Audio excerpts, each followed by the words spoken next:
Bora, agora vamos à parte de adaptar a porta de volta no lugar da geladeira. Então vou ter que tirar essa peça, dar uma trabalhada nela, dar uma lixada nisso aqui. Vamos finalizar ela hoje, em nome de Jesus, dá certo, tá? Tem que arrancar essa parte aqui. Tem que desparafusar, arrancar essa tampa para poder colocar as duas ao mesmo tempo. Vamos ver se vai dar certo. Vamos filmar até.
Aí dá uma filmada aqui pra você ver. Deixei aqui, só que fiz a lanternagem, ela demora muito, o vídeo vai ficar muito longo. Mas é interessante.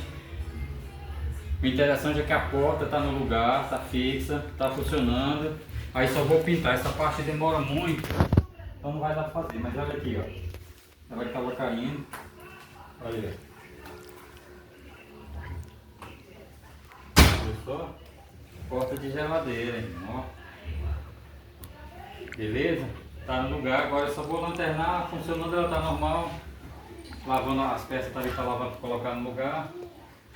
Aí, beleza. Se tiver como fazer depois, mas isso aqui, você lembra que aqui estava tudo estragado, eu tive que refazer isso aqui e colocar o pino de volta. Fiz aí na solda, vai ficar beleza. Obrigado.